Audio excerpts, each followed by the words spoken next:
But your faith without works will be dead. You could sit here for years and years and years and talk about what's coming and what used to be and not do anything about it. The Bible talks about the apostles in the early church going house to house. They didn't stay in one spot. They went house to house and witnessed. They went house to house and had church. Everywhere they went. Too many people today in the denominational church world, they're Christians on Sunday. That's about it. There you go. Pentecostals in some ways are just about as guilty.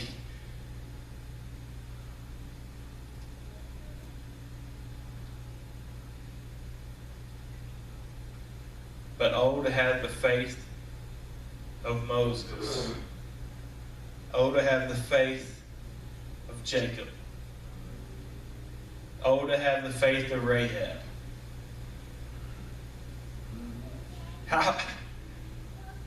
What's different about us believing God's going to fill this church and God promising Abraham that he was going to make him a great nation when he couldn't have kids?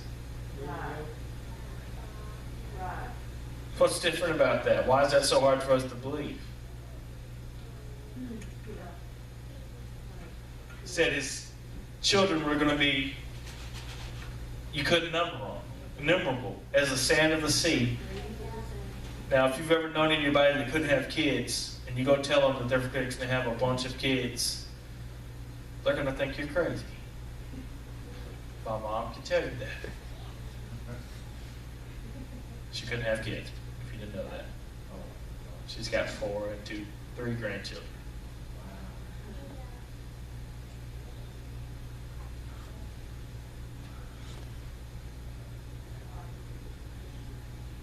It's so easy if you really get into the Word and really get in and study it to parallel situations in your life to these people. It's so easy. It really is. Abraham and the promise given to this church. How many times have we had to sacrifice like Abel? How many times have we made the wrong sacrifice? Or just half-heartedly sacrificed? Not really having faith that what God said was going to come of the sacrifice was going to really happen. And I'm guilty. We all are.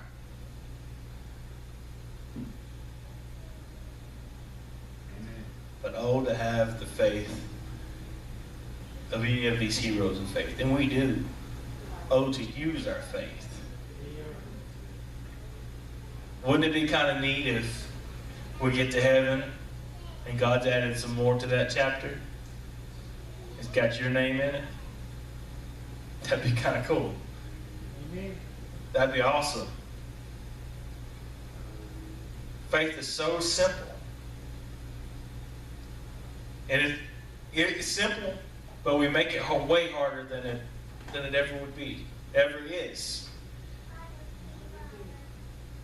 Oh, to have the faith. Oh, to use our faith.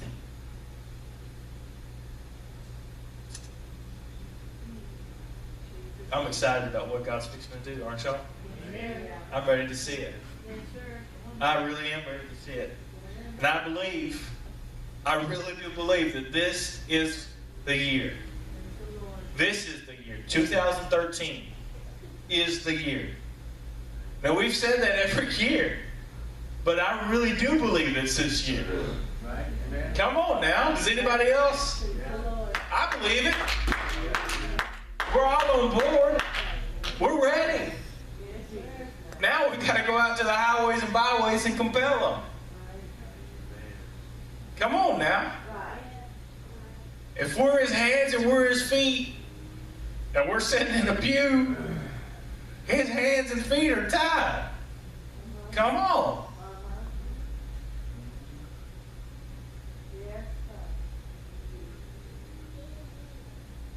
How many people at your job or wherever even know who you are, that you're a Pentecostal, or even know that you're a Christian?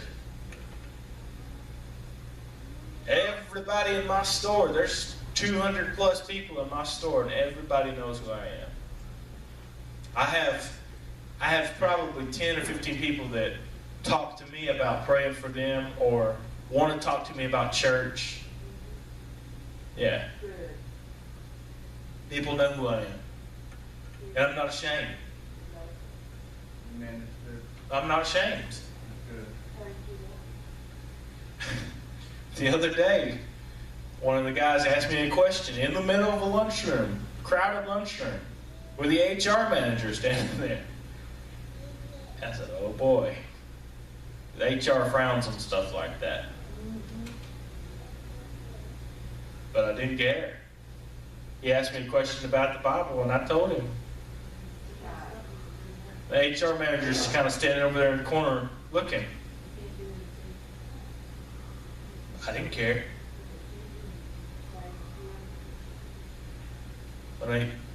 That gentleman, a couple weeks back, had that diabetic seizure and fell out. I don't know if anybody knows about that or not.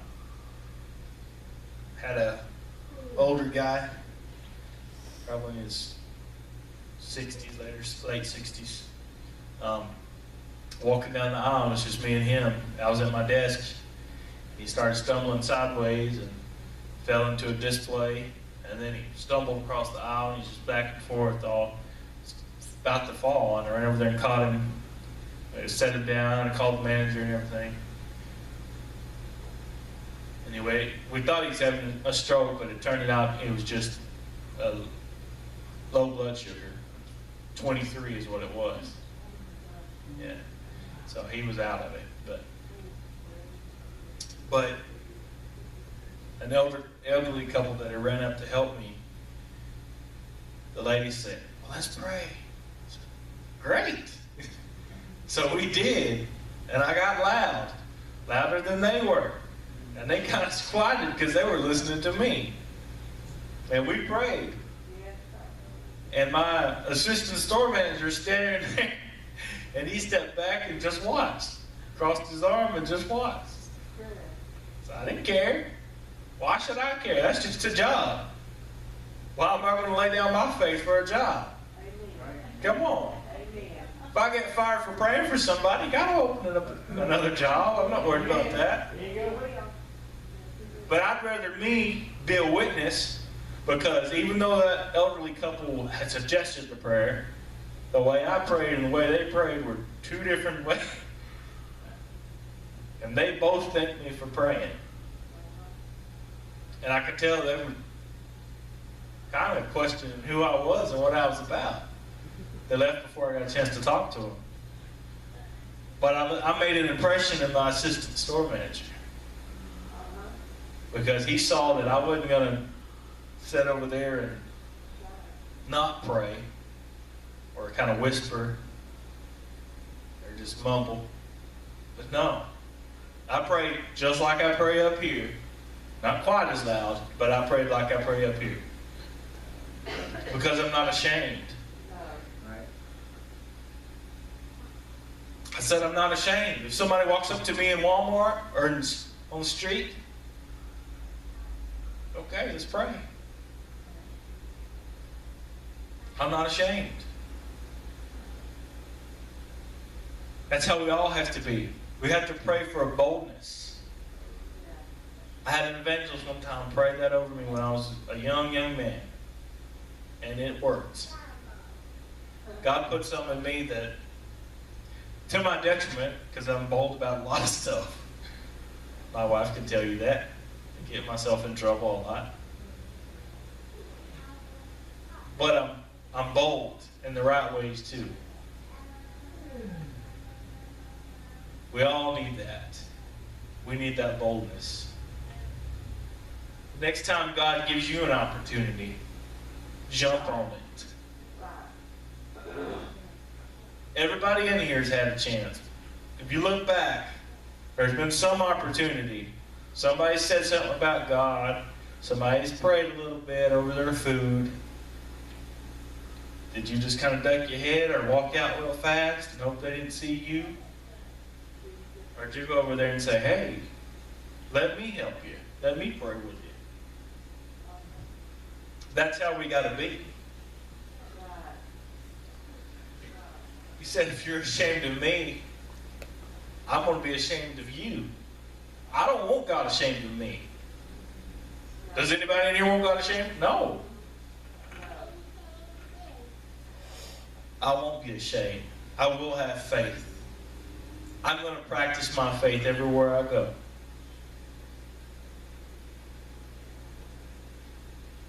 Not that I'm somebody special, I'm not.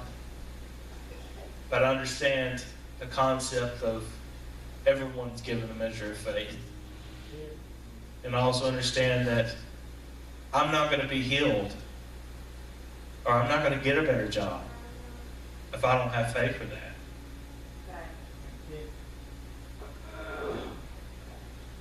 I can't tell you how many times I've seen people be prayed for.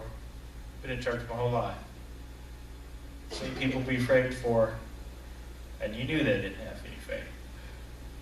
They were just praying because that's what the pastor asked them to do, or somebody else in their family wanted them to get prayed for.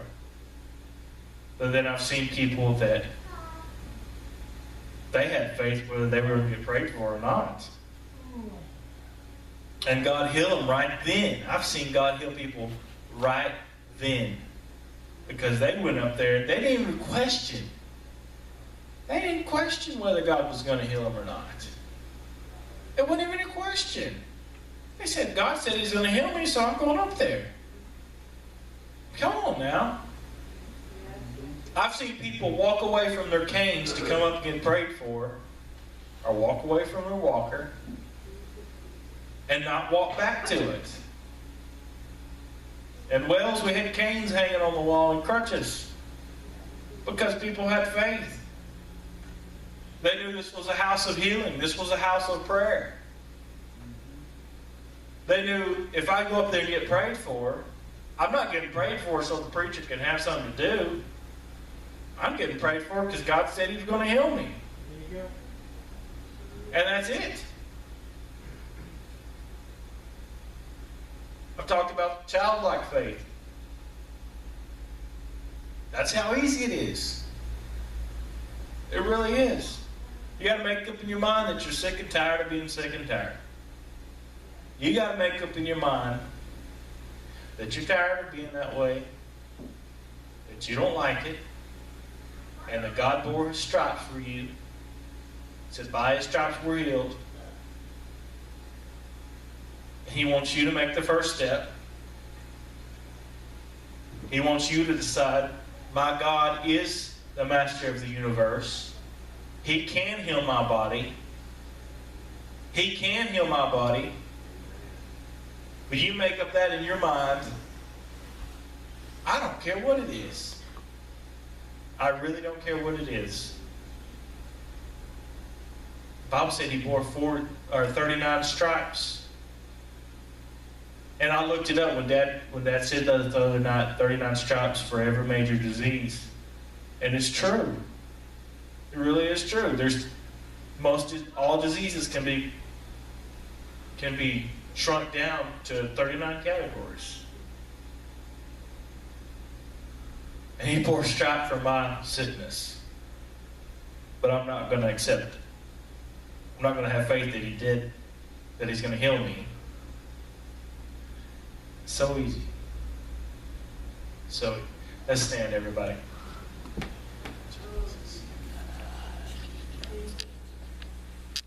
Let's pray that God will increase our